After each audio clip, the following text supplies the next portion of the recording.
Estrategias docentes para un aprendizaje significativo, de Frida Díaz Barriga. Este es un audiotexto del capítulo 4 que inicia en la página 99. Aprendizaje cooperativo y proceso de enseñanza. Visión panorámica del capítulo. El grupo y la interacción educativa. Estructuras y situaciones de aprendizaje cooperativo, individualista y competitivo. Tipos de grupo y beneficios del aprendizaje cooperativo. Componentes básicos del aprendizaje cooperativo. Actividad docente y diseño de situaciones de aprendizaje cooperativo. Algunas estrategias específicas de aprendizaje cooperativo. Sumario, actividades de reflexión e intervención. Visión panorámica del capítulo. En los capítulos precedentes se comentó en varias ocasiones que el alumno no aprende en solitario, sino que por el contrario, la construcción del conocimiento o actividad autoestructurante del sujeto está mediada por la influencia de los otros y por ello el aprendizaje es en realidad una actividad de reconstrucción y co-construcción de los saberes de una cultura. En el ámbito escolar, la posibilidad de enriquecer nuestro conocimiento, ampliar nuestras perspectivas y desarrollarnos como personas está determinada en buena medida por la comunicación y el contacto interpersonal con los docentes y los compañeros de grupo. Por lo anterior, la psicología, y en particular la psicología social de los grupos y las aproximaciones cognitiva, sociogenética y sociolingüística, se han interesado por el estudio de los procesos grupales y de la dinámica real del aula, en términos de las interacciones que ocurren entre el docente y el alumno, y entre los propios alumnos. Esto nos ha permitido tanto comprender las ventajas que tiene promover estructuras de aprendizaje cooperativo en el aula, como identificar las condiciones necesarias para hacerlo. En otros capítulos de la presente obra se menciona la importancia de la interacción que se establece entre el alumno y los contenidos o materiales de aprendizaje, y se plantean diversas estrategias cognitivas que permiten orientar dicha interacción eficazmente. No obstante, de igual o mayor importancia son las interacciones que establece el alumno con las personas que lo rodean, por lo cual no debe dejarse de lado el análisis de la influencia educativa que ejercen el docente y los compañeros de clase. Por ello, sin dejar de reconocer que la enseñanza debe individualizarse en el sentido de permitir a cada alumno trabajar con independencia y a su propio ritmo, también es importante promover la colaboración y el trabajo grupal. Como veremos más adelante, se ha demostrado que los estudiantes aprenden más, les agrada más la escuela, establecen mejores relaciones con los demás, aumentan su autoestima y aprenden tanto valores como habilidades sociales más efectivas cuando trabajan en grupos cooperativos, que al hacerlo de manera individualista y competitiva. En opinión de Arens, las raíces intelectuales del aprendizaje cooperativo se encuentran en una tradición educativa que enfatiza un pensamiento y una práctica democráticos, en el aprendizaje activo y en el respeto al pluralismo en sociedades multiculturales. Asumiendo las ideas anteriores como premisa de trabajo, en este capítulo se revisará una serie de propuestas para diseñar y conducir la enseñanza, basados en los llamados círculos de aprendizaje o grupos de aprendizaje cooperativo. En particular, se acentuará la función del docente y las posibilidades que éste tiene de promover en sus alumnos una interdependencia positiva y, en consecuencia, una mejor motivación para el estudio y un clima de aula más favorable. Al igual que en el capítulo precedente, aquí partimos documentando los mitos o creencias erróneas, aunque ahora alrededor del aprendizaje cooperativo la intención es la misma: hacer que, como consecuencia de la lectura de este capítulo, el lector reflexione acerca de ellos, los confronte con la realidad y los modifique.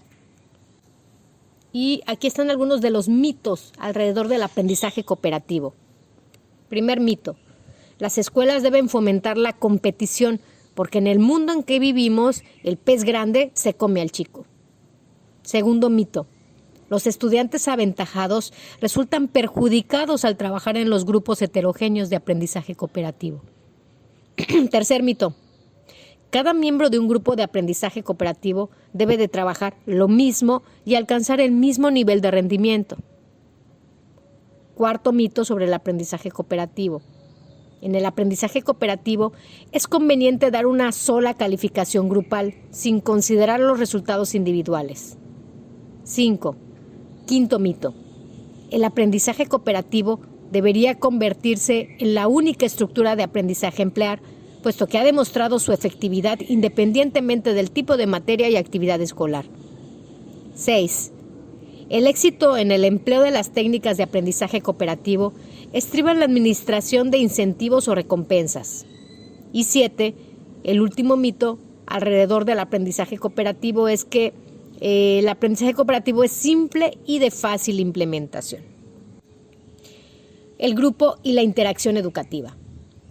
Si hablamos de aprendizaje cooperativo, tenemos que hablar ante todo de la existencia de un grupo que aprende.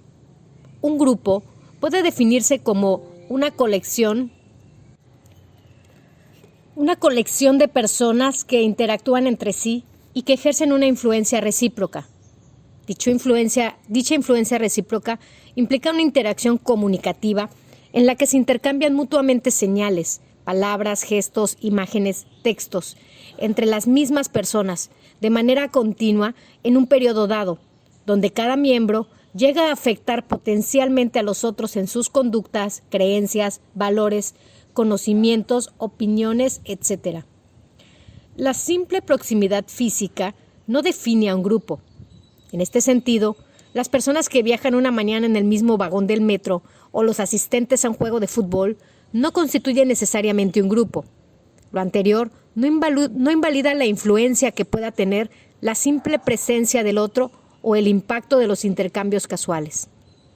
Por otro lado, aunque la interacción directa, cara a cara, suele ser la más efectiva en contextos de aprendizaje escolar, es posible conformar un grupo entre personas distantes geográficamente que interactúen efectivamente y se influyan mutuamente con apoyo de otros medios.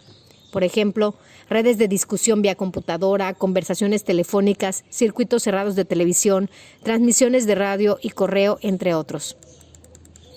Aunque los grupos varían en su conformación y en su permanencia, en el tipo de compromisos y objetivos mutuos que asumen y en lo prolongado o profundo de los intercambios que ocurren entre ellos, es indispensable la presencia de interacciones significativas entre sus integrantes.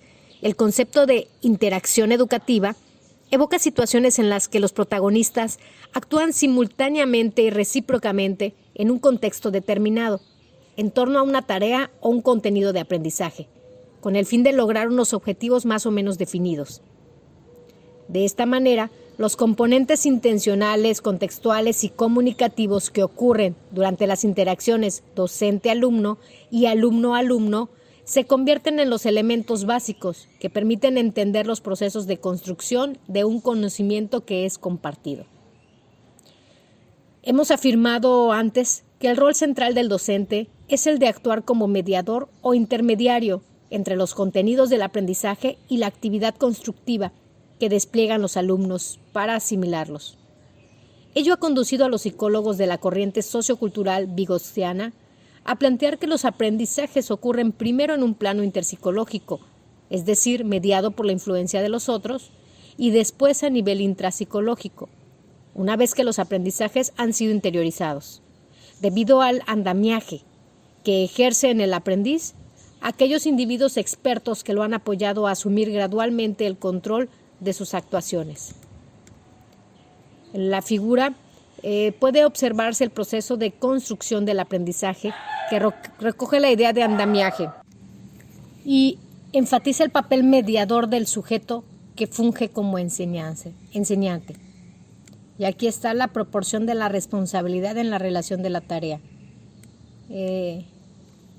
Es un gráfico en el que se ve cuando toda la responsabilidad recae en el profesor, existe instrucción, modelado, demostración, etc. Cuando la responsabilidad es compartida, se va abandonando gradualmente la responsabilidad y cuando toda la responsabilidad es del alumno, existe una participación guiada que lo lleva a la práctica o aplicación. Los participantes de una situación de enseñanza parten de sus marcos personales de referencia que les permiten una primera aproximación a la estructura académica y social de la actividad que enfrentan. pero es mediante la acción conjunta y los intercambios comunicativos en un proceso de negociación que se construyen los marcos de referencia interpersonales que conducirán a lograr un significado compartido de la actividad. Será entre la acción conjunta y los intercambios comunicativos que se ubicarán los marcos materiales de referencia, que son los objetos de estudio de la actividad educativa. Es decir, los alumnos construyen significados a propósito de ciertos contenidos culturales y lo hacen sobre todo gracias a la interacción que establecen con el docente y con sus compañeros.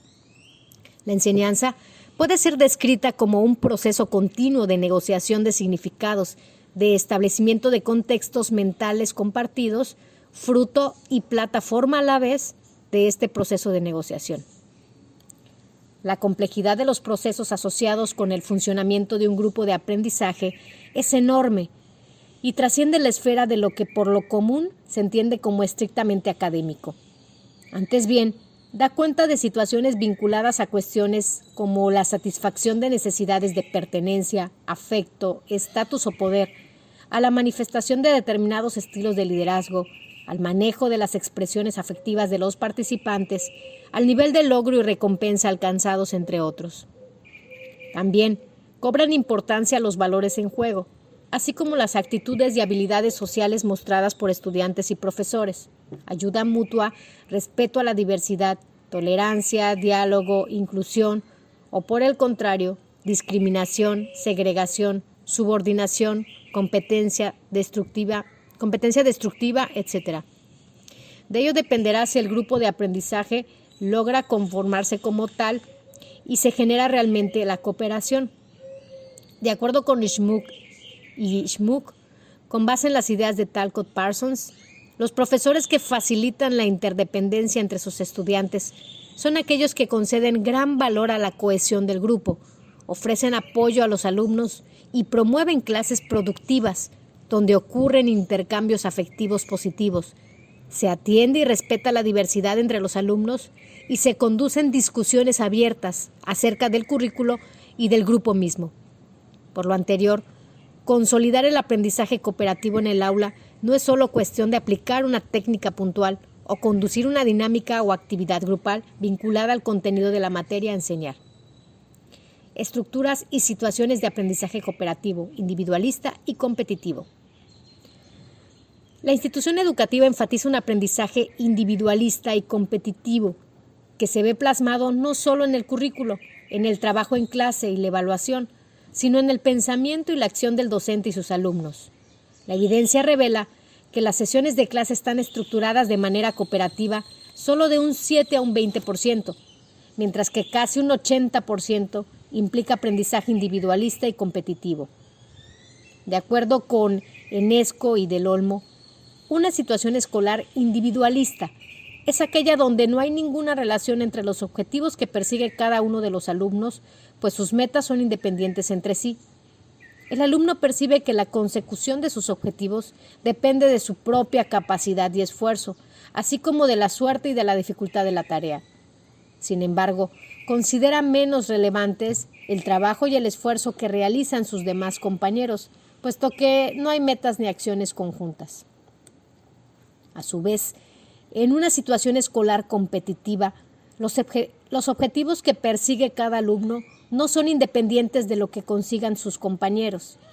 En la medida en que los alumnos son comparados entre sí y ordenados del mejor al peor, el número de recompensas, calificaciones, privilegios, halagos que obtenga un estudiante depende del número de recompensas distribuidas entre el resto de sus compañeros. Así, bajo un esquema de competencia, el alumno obtiene una mejor calificación cuando sus compañeros rinden muy poco que cuando la mayoría muestra un buen rendimiento. Retomando las ideas revisadas en el capítulo sobre motivación y aprendizaje, resulta casi inevitable que un esquema individualista y de competencia genere una motivación extrínseca con metas orientadas a obtener básicamente valoración social y recompensa externa. Ante las presiones de una situación competitiva, es difícil que el alumno sienta el deseo de aprender como un objetivo mismo, por lo cual las metas relacionadas con la tarea pasan a un segundo plano. Retomando las ideas revisadas en el capítulo sobre motivación y aprendizaje, resulta casi inevitable que un esquema individualista y de competencia genere una motivación extrínseca, con metas orientadas a obtener básicamente valoración social y recompensas externas. Ante las presiones de una situación competitiva, es difícil que el alumno sienta el deseo de aprender como un objetivo mismo, por lo cual las metas relacionadas con la tarea, sensación de autonomía, satisfacción intrínseca por el aprendizaje logrado, etc., pasan a un segundo plano. En el caso de los alumnos discapacitados, con dificultades de aprendizaje, bajo rendimiento o historia de fracaso escolar, se harán más evidentes problemas como la indefensión y la desesperación aprendida, los cuales ya se revisaron con anterioridad. Una situación competitiva suele poner a estos alumnos en clara desventaja, puesto que reciben constantemente mensajes y evidencias que les indican que sus habilidades son pobres y siempre lo superan los demás. Esto refuerza otro concepto ya expuesto. Los alumnos desarrollarán una percepción pesimista y rígida de sus capacidades e inteligencia, llegando a convencerse de no poder mejorar debido a que tales factores escapan de su control.